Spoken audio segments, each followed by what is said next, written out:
ओम श्री गुरुभ्यो नमः। श्री भवानी शंकराय नमः। श्री मात्रे नमः। दक्षिणास्य समारंभा शंकराचार्य मध्यमा अस्मदाचार्य पर्यंता स्मर्या गुरुपरंपरा। श्रुति स्मृति पुराणानाम आलयं करुणालयं नमामि भगवत्पादं शंकरं लोकशंकरं। शंकरं शंकराचार्यं केशवं बादरायणं सूत्रभाष्यकृतौ वन्दे भगवन्तौ पुनः पुनः। ईश्वरो गुरुरात्मेति मूर्तिभेदविभागिने व्योमवद्व्याप्तदेहाय दक्षिणामूर्तये नमः। परिज्ञानाश्रम श्री गुरु शंकर परिज्ञानाश्रम शंकर सद्गुरु केशव वामन कृष्ण पांडुरंग आनंद परिज्ञान गुरु सद्यो जात शंकर सद्गुरु। गुरुर्ब्रह्मा गुरुर्विष्णु गुरुर्देवो महेश्वरः गुरु साक्षात् परब्रह्म तस्मै श्री गुरवे नमः। ओं सहना भवतु सहनौ भुनक्तु सह वीर्यं करवावहै तेजस्विनावधीतमस्तु मा विद्विषावहै। ओं शांति शांति शांति।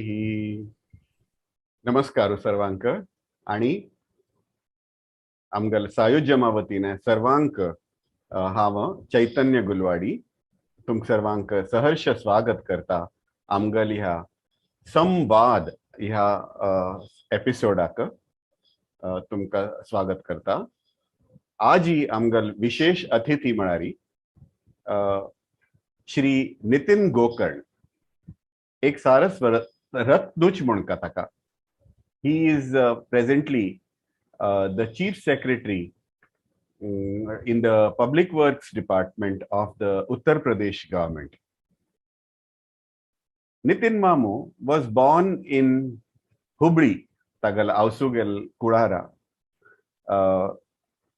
He was born to the late Srimati Meera Gokarn, Nee Chandavarkar and Shri Ramesh Gokarn.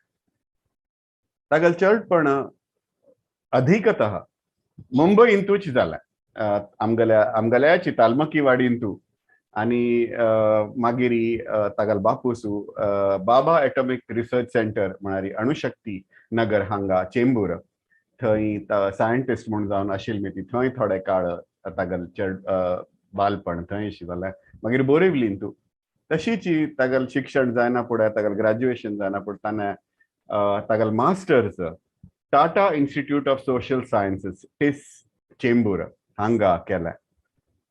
Magiri Tana, he was simultaneously studying for the UPSC exams in 1986 and Magir Tagala Indian Police Service Santo selection dala. He worked as an assistant superintendent police in Allahabad and Magir Agran tu काम केलताना. आणि मागीर तान पुनः UPSC exams 1989 and दिवनु he was then selected for the Indian Administrative Services for the 1990 batch आणि पुनः ताका UP cadre allot केला. IAS तागल चालू असताना चिताना ICFAI हैदराबाद थंय ताने चार्टर्ड फायनान्शियल एनालिस्ट एग्जाम्स दिवन ताजो 2 वर्सां course Kelo.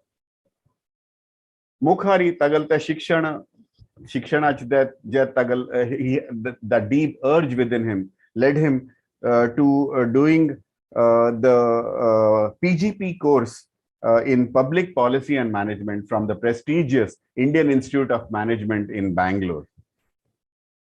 Tagal career antu he has worked as collector and district magistrate of Firozabad, Lalitpur आणि Varanasi आणि दोन पंत डिव्हिजनल कमिशनर म्हणून वाराणसींतू ताका काम करचे ऑपॉर्च्युनिटीज मेळ्ळा. He also held the additional charges of Vice Chancellor of the VBS Purvanchal University, Jaunpur and Vice Chancellor Kashi Vidyapeeth. He has worked for 11 years in the Government of India as the Secretary of the Coffee Board in Bangalore under the Ministry of Commerce and as the Director of JNN URM in the Ministry of Urban Development. He has also worked as the Joint Secretary in the Ministry of Road Transport and Highways. and as the CEO of NATRIP under the Ministry of Heavy Industries. He is currently working as the Chief Secretary of Public Works Department of Uttar Pradesh in Lucknow. And he was the Principal Secretary of Housing and Urban Planning Department, Government of Uttar Pradesh. I welcome you, Nitin Ma'am, to this episode of Samparka. To take it straight away, my first question is, you have had a remarkable career with the Indian Administrative Services, but the hallmark of your career seems to be your stint at Varanasi, where you undertook a major overhaul of the infrastructure of the prestigious Jyotirlinga temple of Shri Vishwanath as soon as you took over as the collector of Varanasi in 2007. What was it? I mean, Kal, what was it that inspired you to undertake this sacred task of renovating the environs of this ancient temple, which was built by Rani Ahilyabai of Holkar dynasty way back in the 18th century? Since the 18th century, no changes had happened. What was it that inspired you to undertake these changes? And this was much before than the recent project that you all have undertaken. Well, thank you very much for inviting me into your program. Pleasure as always talking to you, Chaitanya, and hope that everything is well with you.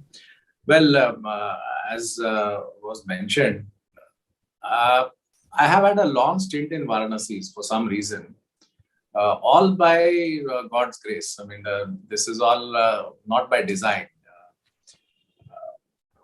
Shaski service antu masta kade postings I mun masta log bhontati पण tank मेळना.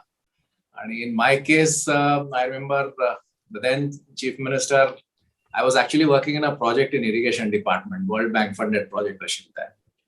And one fine evening, I was summoned and I was told that I have to report to Varanasi by the Chief Secretary, that I have to report there tomorrow morning.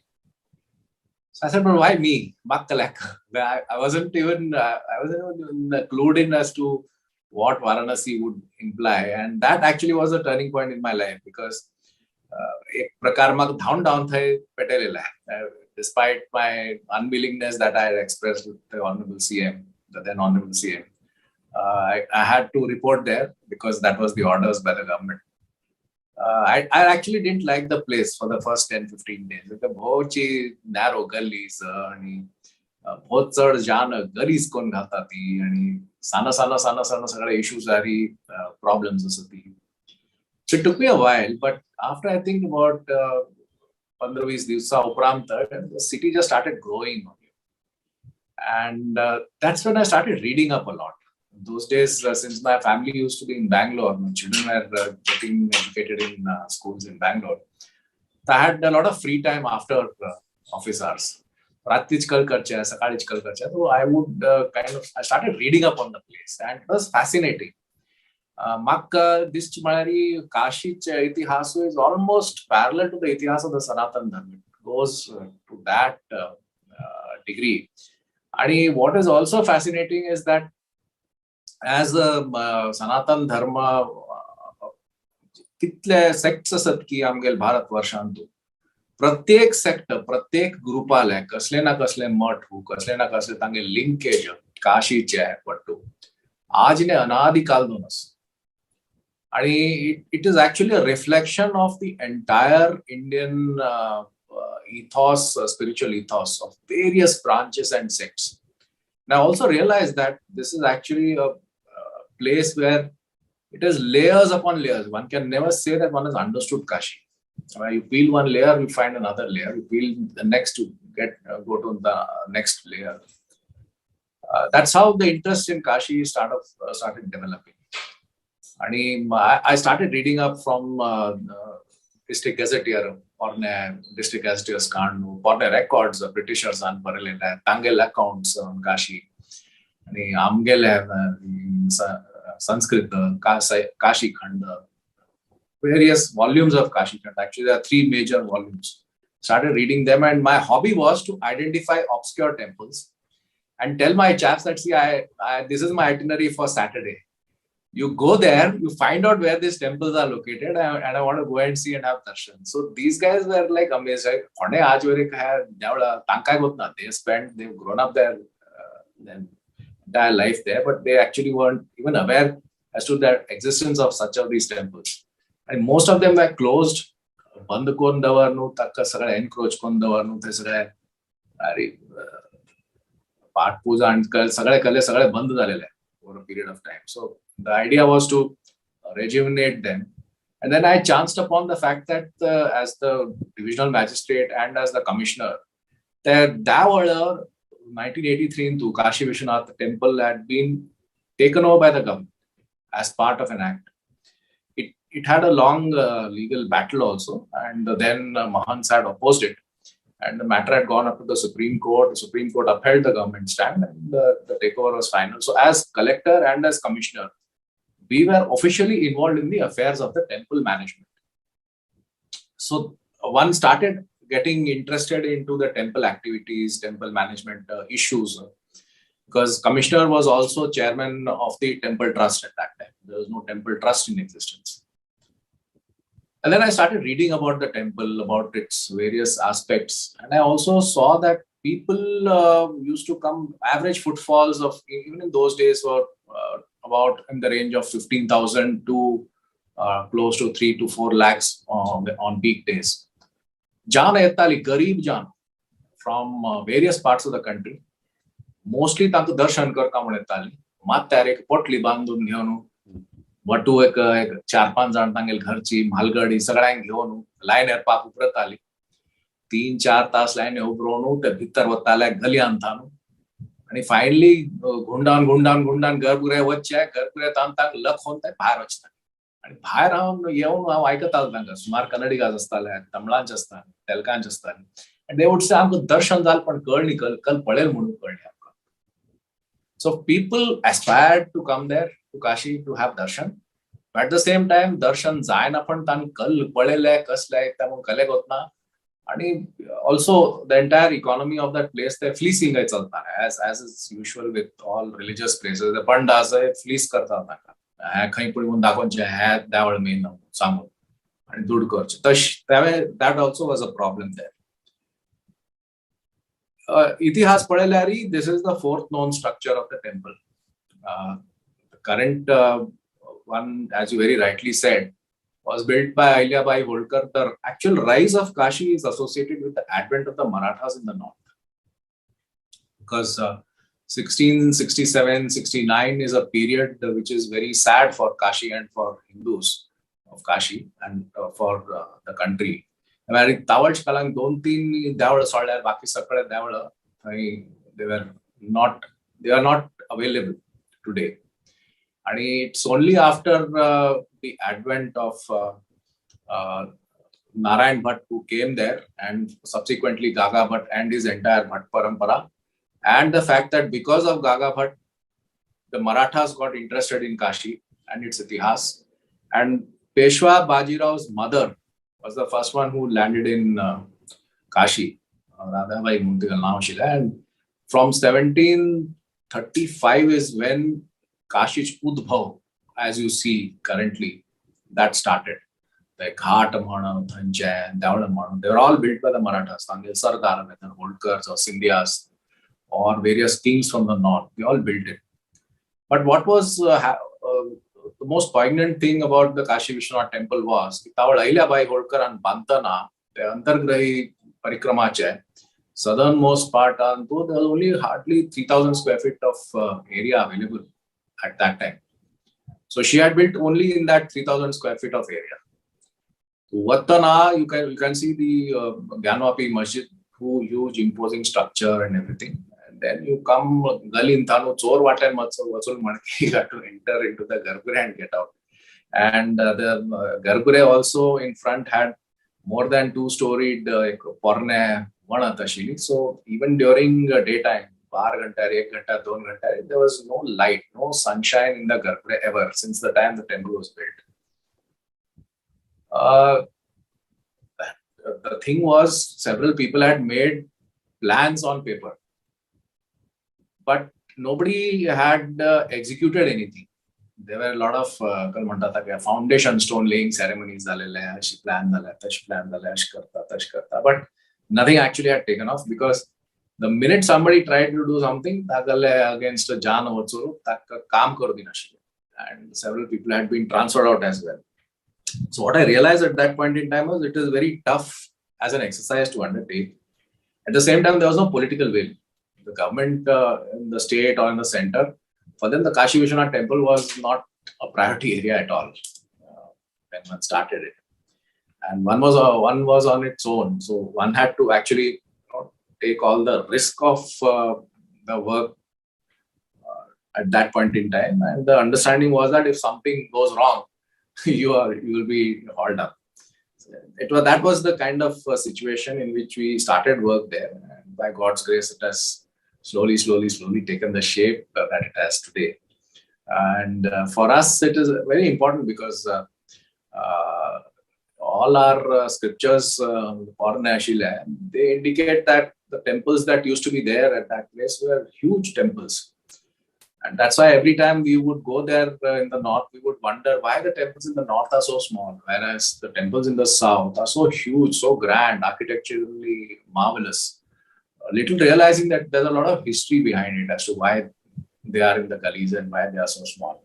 And today, that history has, at least to a certain degree, enabled us to understand it better and also to have a better darshan and to have a better exposure of these things. Because Magal Manantu, when we started out, it was that ek pradhan devatya त्या जागाच्या त्या सिटीच्या तिरुपती म्हणा सगळ्यांक होतं Balaji. Like that, everybody knows Kashi म्हणा विश्वेश्वराला देवळ. It is the most important temple that anybody who is a follower of the Sanatan Dharma would aspire to go and have darshan. But the darshan करू जायना जाल्यार equal pressure. So that was the whole idea that we started. I remember because I had gone to Kashi prior to your renovations, and then subsequently I went and noticed the change that you had. The access was much more easier, and the space around was no longer congested.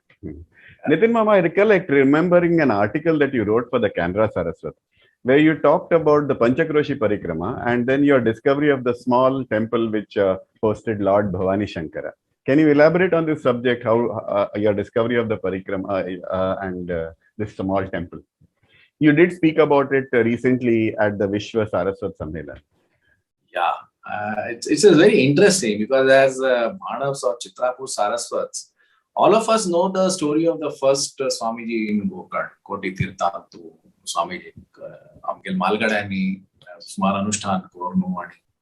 Because of the situation that our ancestors found themselves, that despite merit, they were being questioned that you are not as meritorious as others. So that the problem was there at that time. So Guru Namudeka problem community at large. When the first Guru came, he is supposed to have come from Kashi as per what records are. And he's also supposed to have brought an idol of Bhavani Shankar. So the idea was that if Bhavani Shankar as an idol has been brought by the first Swamiji from Kashi, there would have been something there in Kashi which would associate it with the idol that the first Swamiji has brought. Parinanashram Swami, Hardele, the Kaslepur Thastal Kashi. I tried to research on the parampara as well. I mean, because the name goes Parinanashram. So I thought maybe Ashram Parampara Astal Kane. But it drew a blank wall. I couldn't find out Ashram Parampara existing today. May have been there 300 years ago. The situation was different. Then two things happened. One is I read up a book about a 125-year-old book on Kashi by Dr. Kubernath Shukla. He has done super work 125 years back, identifying all locations of temples that were there as per the Sahyadri Khand, that were part of the Panchkosi, exactly as per the current building number, survey number given by the local municipal corporation. Hanchi bagale kalla shila आणि ते असं की तावळच काला तान भरलेले त्यात असं की त्या लुप्त झाला की तागल झाल्या कस झाल्या. So I chanced upon this and I found Bhavani Shankar's mention there. So Than to what Tachi, then it is mentioned. Actually, as I mentioned, Kashi is like a mandal in the sense that it has got every Pradhan Devat has got a particular space, a particular place in the entire mandal. Not that you can shift it around. And there's a particular kram ashil Tavanch Kalak, Kashta Jai, Darshan Korche. You are supposed to go and follow that kram. And it was like, the serpent coiled on Lord Shiva's neck. You went round and round and round and round, and finally you arrived at the center, which was the Kashi Vishwanath temple. It was like that, a coiled serpent shell. So in that, the Bhavani Shankar Tirth was very close to where the Vishwanath temple is. It was a Tirth, it's almost like a smallish pond, which was named after Bhavani Shankar. And the temple also used to be next to that pond, is what is mentioned 125 years back. But over a period of time, it also mentions that the pond was covered and it has been brought inside the Annapurna temple Parisar today. And Taj Zagari Bhavani Gauri to commemorate that the sthan existed. Ek Tigal Devil Murti Davarlasa. And on the other side of the wall is a shivling which commemorates the then Bhavani Shankar. Taval Kash Inkashastal Mala Khand Zal Teke. If you go by what records are, Devasthana destroy kel teke or change zal teke. Tajek san ek swarup. Can melt tawali, where melt tawali, kitlu varsa uprant kayadina. Tajek thai that zagari. Smaller down because of local traditions that thai taka established karta.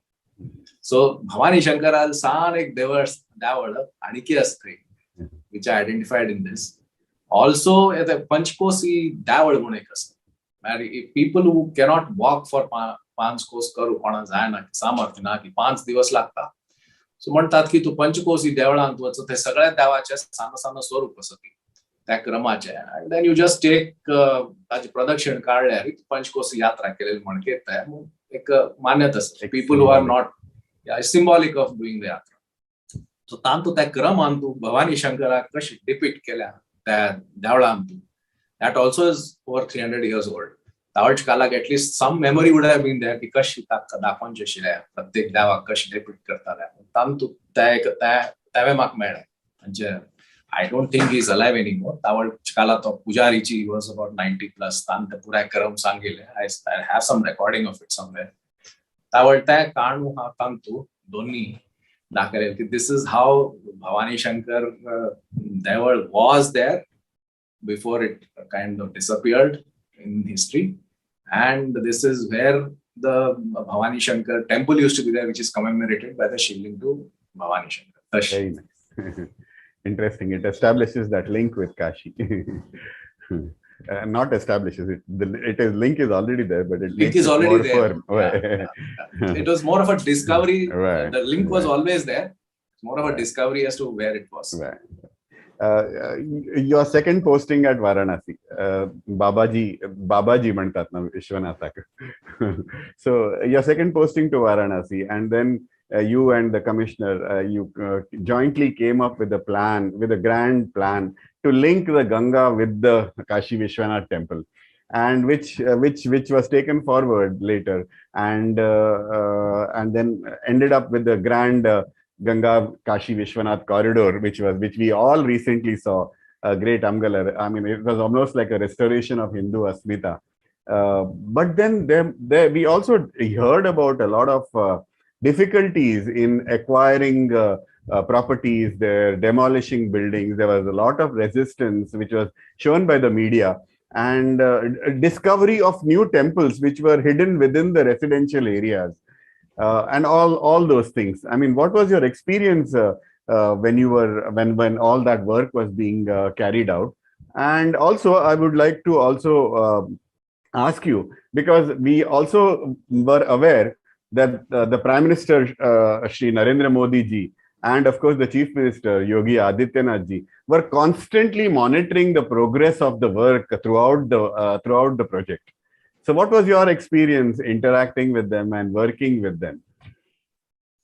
See, the thing was, our first aim was to do work at the core and opening up of the core, so that from Chhattadwar till the temple, on one side of where the current mosque is, at least the pilgrims have easy access to and fro. So mostly that was done during my tenure there, the first tenure, except for one or two buildings which remained, but even those we had substantially acquired, but we are not demolished. So that was more or less done.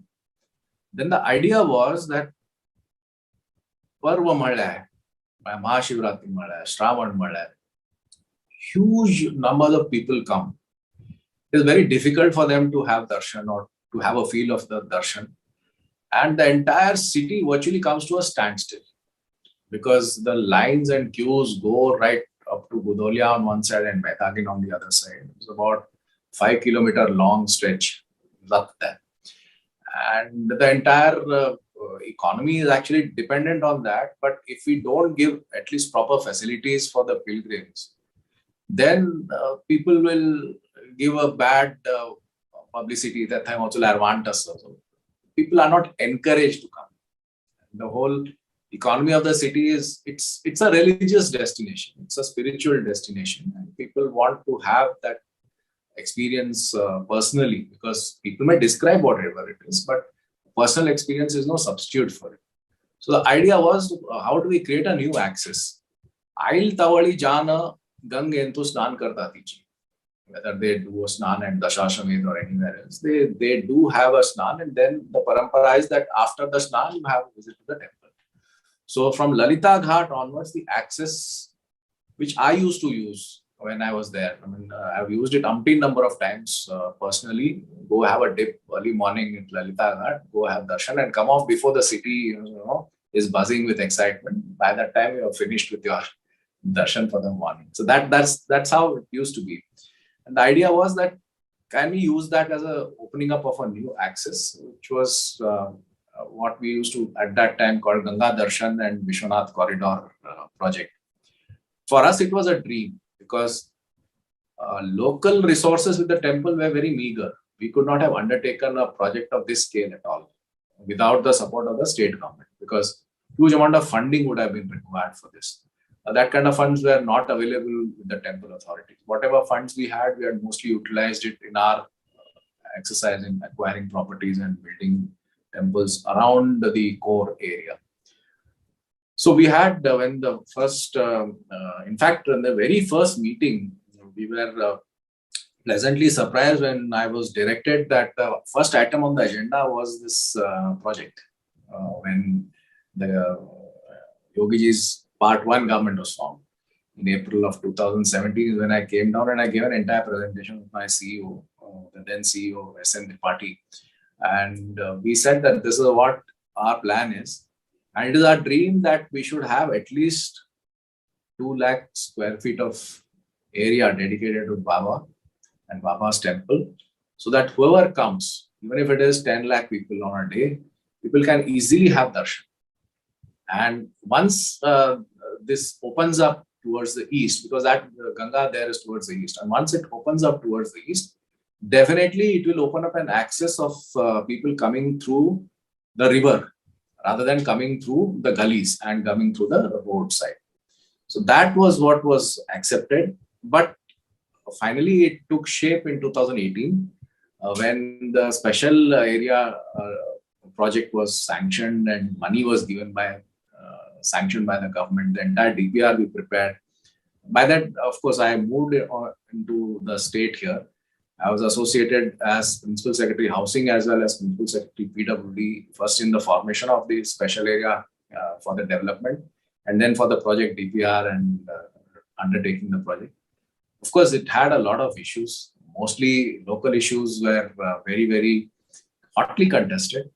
But it is very significant that several of them went to courts, but no court entertained them. And they said, okay, you decide and you take whatever compensation you are getting. And the best part was that the government has been very liberal as far as compensation goes. It is probably a test case in which government has liberally paid compensation, or not just people who were actual owners, but also people who were occupiers, whether legal or illegal. So, even illegal occupiers were given money, and they were they were happy that they got good compensation. That was what the bottom line was. We should not undertake a project where people are left unhappy. That was what the mandate was. And of course, the DPR preparation and the project, we did it on EPC. We had a team of PWD engineers who have continued right from day one there. We have not shifted that team. Their task was you will be shifted out only after you complete the project. So that's how there were no escape in terms of responsibility. You can't shirk it, which is there normally in projects. That was not there. The line of command was very clear, and the way of working also was very clear. These are some of the learnings from this project, and it's a dream come true project in that sense. Indeed, it's a matter of great pride for all of us, especially in the Saraswat community, to have a Saraswat behind Chitrapur Saraswat behind this renovation project. Thank you very much. It's been wonderful. And of course, your experience. I mean, I wanted to know about your experience. You must have interacted with the Prime Minister and the Chief Minister. Can you say something about it? Yeah, I think unless and until their blessings were not there for the project, this would not have taken off. And I think right from the day the Honorable Prime Minister took oath, if you recall 2014, on the day of taking the oath, he had gone to Ganga and seen Ganga Aarti, and gone to the Vishwanath temple even before he had become Prime Minister. So the hesitation that a lot of people had of going to a temple and showing that they have bhakti in God, that came from the very top. Of course, previous prime ministers have also gone there, but the whole fact of being part of the entire ecosystem of Kashi and to be identified with that ecosystem very, very, very closely and understand the pulse of the people, both the Honorable Prime Minister and Honorable Chief Minister have been, and I think the Honorable CMs have also, almost every fortnight he has gone and seen and checked the progress. Personally, he has gone and visited. So every step was known. He was monitoring it that closely. When any chief minister monitors any project that closely, then it is bound to take the shape that it has envisioned. So that itself shows the commitment of both Honorable Prime Minister and Honorable Chief Minister to see that the project comes through. Without that, I don't think it would have been possible. Because leaving it simply to the engineers or to the administrators without political support, it becomes very difficult to undertake a project of this size and magnitude. Wonderful. What intrigues me, or rather, to Bombay and Twadilok. Bombay is a very commercial city. And most of the Bombayites are either aspiring for IIT or want to become doctors like me, or such other, careers, commercial careers. Whereas you, very few, in fact, it has been noticed that very few in Bombay or from Maharashtra actually aspire for the Indian Administrative Services or the IPS. How is it that you had this goal in mind, because you persevered? आणि तू IPS नंतर पुन्हा तू exam बसून IAS you reached there. What was it that inspired you to join the IAS services? What was it that spurred you on? I think it's a combination of my perseverance as also destiny. It's a combination of everything. I wouldn't say that it is just perseverance. What is interesting is what you mentioned just now. Maharashtra, Karnataka, Gujarat. If you see 1980s, when we were studying in college at that time, especially mid-80s, 85, is when one would look at what career options were. Tavalari, IAS, IPS, foreign service, 60 to 70% of officers came from two states of UP and Bihar. Maharashtra used to draw a blank in most of the years. Zero asta. So, and when I sat for the exam, I did not know a single officer who had qualified or had ever met an IPS or IAS officer ever. But the idea was that these services give you the opportunity to do a lot for the country, for the society. I did read up a lot. before I appeared for it. And my idea was, see, two things. One is, you have an opportunity to go abroad, earn for yourself. 80s, relatively, private sector had not really opened up much. Well, IT was not existent. Financial services sector also was not that robust. Bank ka kaam, that was what was there. Or some FMCG, like soap, sabun biche. That those were the kind of options True. in the 80s. Nirma, Unilever, Procter and Gamble, Godrej. Those are the kind of jobs that people aspired for. IIMs also were there, but not as popular as they are today. So career-wise, the economy hadn't really opened up. So the choice was either go abroad. I had almost sat for the exams to go abroad as well. And I had prepared for that as well. But I think destiny had it that I qualified here first. So that's why this route came. And also, it's very interesting. Those days, I had this thing in me that I have to sit for exams, whatever is the type of exam, like clerical takai bastava. So most of my time, my parents, my ai and my papa would tell me, "Can padala shanwara tar khay batra hai?" Exam. I would go and I would appear just for the heck of it, just to probably that prepared you. Yeah, that was a preparation. And I don't know how many exams I appeared, how many I qualified, how many interviews I did, group discussions. Job offers I made. It was not that this was my first job offer. I had at hand half a dozen job offers. At least a few of them were giving me 4 to 5 times the salary that the IPS or the IAS those days offered. So it wasn't that it was for money per se. I had job offers which from the private sector as well at that point in time. But the thing was that this is what I thought that I'll be spending my life in a more worthwhile manner, as I would say. Anik strikes up Manari. I mean, to even IAS join Karna Pursuda. You wanted to study more and more. You constantly aspired to study more. Obviously, you did the CFA exams from the prestigious ICFAI from Hyderabad. And Imagir to IIM Bangalore vasun. You did a PGP in public policy and management. What spurred you on to acquire, these special interests, to pursue your education in addition to your? Of course, आम्ही अशी लेखतात की IAS सांगतो training जे जातात ते सर्व संपूर्ण जाऊन असं it trains you in all aspects of administration. What is it that what spurred you on to take on these additional trainings? I think I had this idea that I should have a professional degree of the very highest caliber even when I was serving. So what was it that was available that I could do in my spare time and also go and appear for the exams and do? I thought at that point in time, the CFA degree had just come out and I appeared for it. It was very difficult, mind you, because I was working as well. I was putting in close to 14-15 hours of work per day.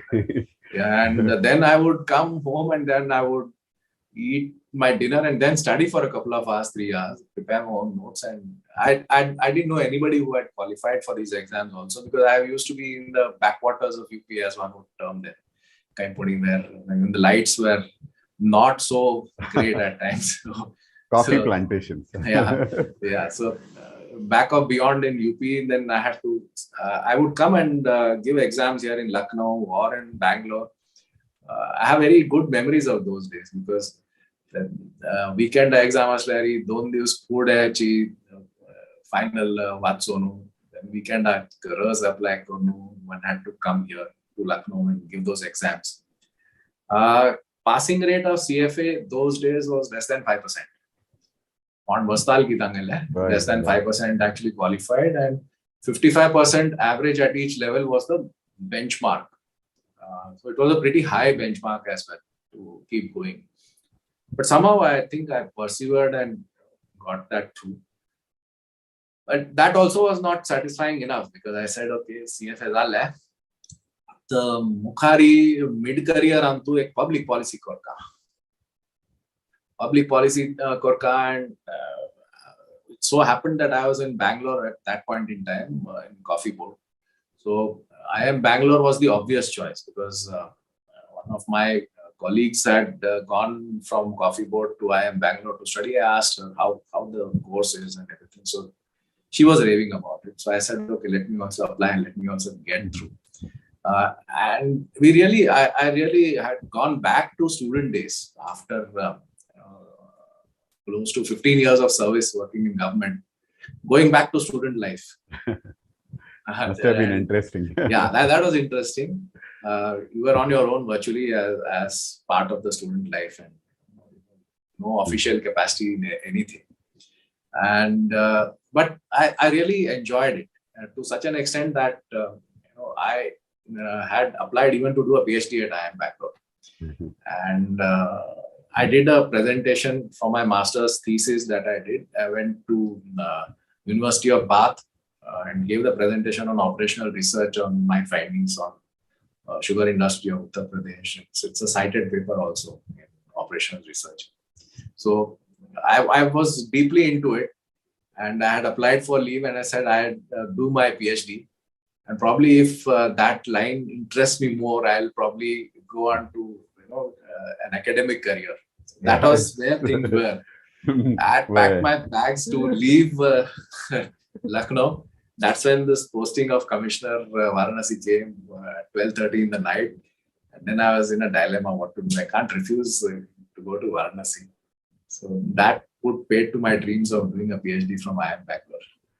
But I guess your academic interests were propelled or rather were supported during your stints as Vice Chancellor of the universities that you undertook. And subsequently, also you worked on the Coffee Board, you worked in the Road Road and Transport Ministry. Of course, that must have been the beginning of the time when India was upgrading its highways all across the country. And of course, also the Public Works Department, where probably that also involved the Prime Minister's Awas Yojana, which probably was one of the projects. What was it? I mean, what was it that you would rate best? Which of these experiences would you rate as the best part of your career? Well, I still rate the toughest part of my career to be as CEO NATRIP in the Department of Heavy Industries. I was working as Joint Secretary in Transport. I was looking after the entire Center Motor Vehicles Act and Center Motor Vehicle Rules. I was more into the vehicle part. When I would look at NATRIP, and every time officers from NATRIP came, they would show me just 2 slides as to what their progress was, and that progress had been stuck for the last 2 years. And I would wonder, why is it that they are not going ahead? The project had stalled. In fact, after I joined NATRIP, that was because of a reason that I wanted to be in Delhi. And NATRIP enabled me to be in Delhi for +2. I mean, I was completing 5 years in Delhi, and that enabled me to do 2 more years in Delhi. Because that's a non-CSS post, and which I had applied, and I was fortunate to be selected through a search cum selection process for that particular post. When I joined NATRIP, after 15 days, I realized that this project has really sunk. It was actually a failed project in a lot of sense, because several of the labs, which were to be the state-of-the-art labs, which were not there even in the private sector at that time in India, and the Maruti, nor Tata's, nor Mahindra had those kind of labs. The equipment. If I could interrupt, can you explain the full wordings? NATRIP, yeah. Yeah, NATRIP is the National Automotive Testing R&D Infrastructure Project. So essentially, what it does is it gives in public sphere, public funded laboratories to test vehicles. See, testing of vehicles is done across the world in public funded labs, because if I test my own product, then I can't certify it, but there will be certifying agencies. ARI, for example, you'll be very familiar in Pune, is a certifying agency. Similar to that, ICAT in Manesar, now GRC in Chennai, or Proving Tracks in Indore. So these were the iconic projects at that point in time. It was said that we will propel ourselves, because 25% of all manufacturing GDP is actually in the auto sector, auto ancillary, and also it's responsible for a lot of employment generation. More vehicles you sell, the more people get employment for in various aspects, not just in running of the vehicles, but also entire transportation sector. Our entire economy actually runs on the roads, on the road transport. So in that sense, it was very important that we have public funded labs to test all the various specifications that we adopt. There is a WP29 convention that happens in Geneva, of which I used to head the delegation from India as head of delegation, to decide on what regulations each of the vehicles need and what are the specifications, and those would be incorporated into our rules. But in order for them to be incorporated, they need to be tested. So the testing has to be done through public funded labs. Public funded labs means we don't have that kind of industry to have the infrastructure indigenously. So all the equipments have to be imported. They are either from Japan or from Germany. Most of these are the two major engineering giants as far as automotive testing equipment is concerned. So this project envisioned that we would bring in for fuel efficiency test, crash test, various other tests, equipment from abroad, and then we would establish the labs. Also have proving grounds. Proving grounds was also fantastic in terms of an idea. We were supposed to bring in the world's second largest proving ground in the world, 13.5 kilometer length, where you could actually go on the curves at a neutral speed of 300 kilometers an hour.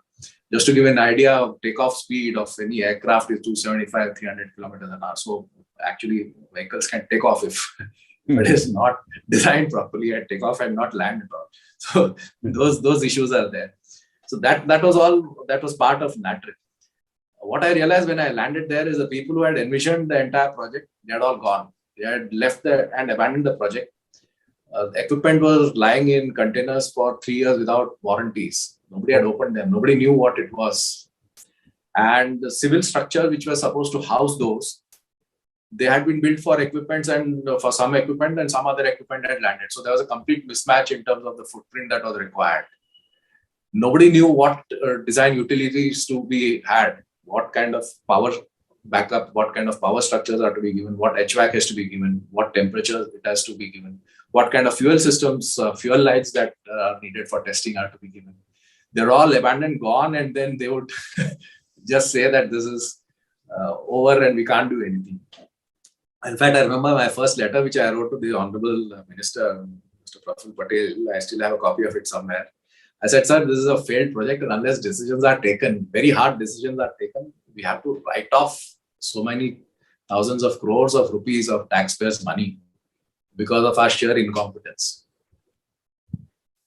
And we started from there. And today I'm happy that except for one lab in Chennai, which again, it's almost there, but not yet fully completed. All other facilities today are on board. Everything is completed. So we started from minus. The idea was that you had to understand what mistakes the other guy has done in order to rectify it. See, to start with no background of automobile engineering. No background of automobile engineering. You have to start from ground. To start from ground zero is very easy. You give me a greenfield area and I can build something on it. But to give an abandoned project where people have made mistakes galore, to understand what mistakes they have, and where they have landed themselves into a mess, and how do I undo it, the unraveling of the knots, as it were, that itself took a lot of time. And I remember that I used to tell my secretary DHI, that, sir, I'm not able to sleep. And I actually was not able to sleep for 3 months, close to it. But every time I would think, oh, what will happen? What will happen? Ultimately, I thought they will hang me and crucify me that this fellow has gone there and he's the one who's responsible now for not delivering the project. That was what was, I think, the toughest project that I have done. Much more tougher than anything else. In fact, it speaks volumes of the training that you get, because you have to work, an Indian IAS officer has to work in absolutely different projects involving different specialities and different volumes of expertise.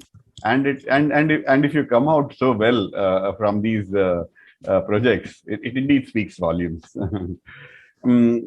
Allow me to explore your spiritual side, especially your connection to our Chitrapur Mutt and Parama Pujya Swamiji. I remember you coming with us to the Manasarovar Kailash Yatra, and subsequently, I have every time during my visits to the Mutt, I have realized you suddenly drop in. I've seen you drop in at various points wherever Swamiji has his camps, even at the Chitrapur Mutt. So, what role did this spiritual part of you play in your entire career? I think it's the backbone of one's mental makeup, because end of the day, you need mental strength to endure a lot of things that happen around you in the external environment, over which at times you have absolutely no control. And I think that is the most essential core of any person. One may be having whatever attributes one has, but unless one is mentally strong to endure things, and despite whatever is there in the environment, to still deliver whatever is required in the best interest of the people and the country. And where does one draw that strength from? That is the question. I think that is where Param Pujya Swamiji has given me a lot of mental strength every time I meet him, and whatever he tells me in terms of improving my own self, I try and do that. Of course, I have not been able to be that present at all occasions, as you mentioned, but definitely wherever I happen to be around and I hear that Swamiji is over there. You don't miss an opportunity. I don't miss an opportunity to go and have darshan and receive his blessings. Of course. And that keeps you going. I look at it that way. In fact, the IAS, we all know that the IAS services, they come under severe pressure from the changing political masters. With every change of government, and from the other strata of society, frequent transfers to different locations and departments. One day you are in health, and the second day you go into heavy industries, which is totally different from the department that you've managed yesterday. And then I'm sure it leads to a lot of mental stress, conflict of interest. How have you been able to manage? How have you been able to manage, and how do IAS officers manage? See, I don't know about others, but I can tell you about how I manage. I try to keep myself involved, but at the same time detached. Involved as far as the work is concerned, but detached with what impact it is having in a broad aspect. Saying that I need to deliver this, but not be so attached that I get emotionally involved in the project. Because if one looks at it, several things happen at times which are under your control, which are not under your control. One can only control what is in your domain as such. Yeah. So at times it's possible that you give your utmost, nothing happens, and it leads to frustration at times. That also happens. But at the same time, there are times when you do a little bit of effort, and suddenly everything opens up, and you start getting a lot of things. It's like the butterfly effect. A small flap somewhere, and things start falling in place everywhere else. So both things happen. And as people in the public domain, we are supposed to be, or we are all nameless, faceless bureaucrats, as it were. So a lot of things we can't express it. A lot of things we can't say. Mm-hmm. True. Very obviously, the pressures of work in the administrative services must be putting a severe pressure on your time. Of course, these days, everywhere it's the same story. But you have in the administrative services, you have emergencies happening, all kinds of happening overnight, and it's very difficult. There is tremendous pressure all the time, especially with the political taskmasters. If you have a taskmaster for a head in the ministry, then you've had it probably. He's breathing down your neck all the time. How do you? I'm sure it's very difficult for people like you in the IAS services to devote time to the family, to go on vacations like any other of any of us. How do you maintain a work-life balance in your career? Well, that is actually the major thing, is that the brunt of your working in the civil services falls on your family. Unfortunate part is that much as one would like to give more time to the family, that doesn't take place. Taking leave doesn't necessarily mean that even if leave is sanctioned, you are able to go and enjoy. There's been several times when I've taken leave, landed in Bombay or Bangalore at the airport and been called back immediately, or my leave being cancelled halfway through that because something has cropped up and CM wants me there tomorrow. It's like that. So that, of course, one can't predict. Also, the fact that even if I have applied for leave, I'll get leave tomorrow, I can't plan. So even if it is like, 3 महीना उपरांत है मग बच्चे it's not possible. Something that I might crop up at the last minute and you will say, okay, so that is all part of the game, part of life. So all of us have to endure that. That is true.